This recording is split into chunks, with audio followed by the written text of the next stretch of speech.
So this is why I believe Kamala Harris can beat Donald Trump.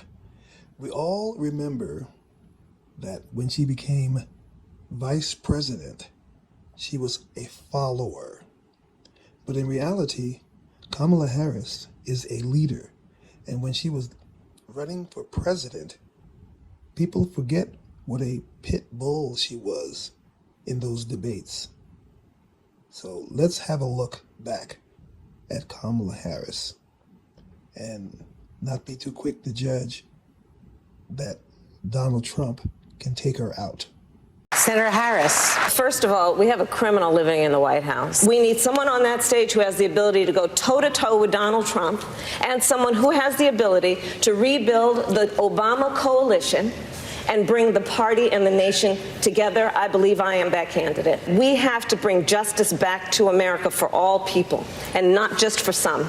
I spent my entire career standing mostly in a courtroom speaking 5 words, Kamala Harris for the people. And it was about all the people. We need someone on this debate stage in November who has the ability to unify the country and to win the election. The issue really is not what is the fight. The issue has to be how we gonna win. Women are not paid equal for equal work in America. We passed the Equal Pay Act in 1963, but fast forward to the year of our Lord 2019, and women are paid 80 cents on the dollar, black women 61 cents, Native American women 58 cents, Latinas 53 cents. There's a whole collection of work that I am doing that is focused on women and working women in America and the inequities and therefore the injustice that women in America are facing that needs to be resolved. It is no longer the case in America that people are having children in their 20s. People are having children in their 30s, often in their 40s, which means that these families and parents are often raising young children and taking care of their parents,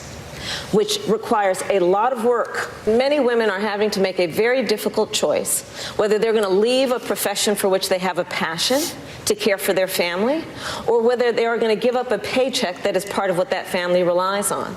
So 6 months paid family leave is meant to and is designed to adjust to the reality of women's lives today. When black women are 3 to 4 times more likely to die in connection with childbirth in America, when the sons of black women will die because of gun violence more than any other cause of death, when black women make 61 cents on the dollar as compared to all women who tragically make 80 cents on the dollar, the question has to be, where you been and what are you going to do?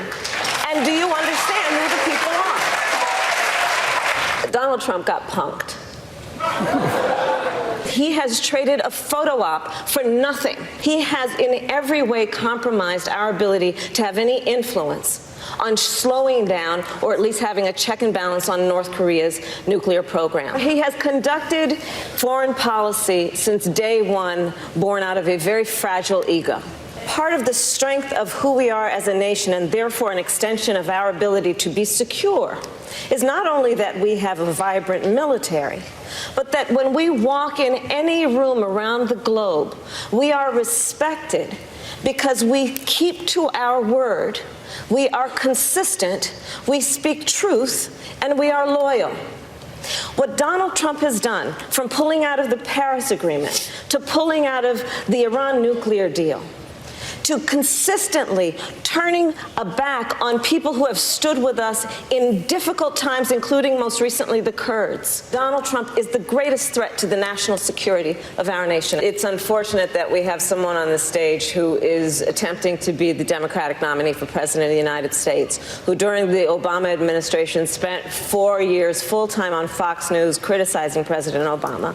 That's who ridiculous, has spent full-time criticizing people on this stage as affiliated with the Democratic Party. When Donald Trump was elected, not even sworn in, buddied up to Steve Bannon to get a meeting with Donald Trump in the Trump Tower, fails to call a war criminal by what he is as a war criminal, and then spends full time during the course of this campaign, again, criticizing the Democratic Party. What we need on the stage in November is someone who has the ability to win. And I have taken on Jeff Sessions. I have taken on Bill Barr. I have taken on Brett Kavanaugh. I know I have the ability to do that. in this election, justice and the various injustices people are facing, regardless of where they live or their race or gender, are very much on the ballot, from economic justice to reproductive justice to health care justice to educational justice. And I truly believe that when we overcome these injustices, we will then unlock the potential of the American people and the promise of America. And that's the America I believe in. That's the America I see. And that is why I'm running for president. Thank you, Senator Harris.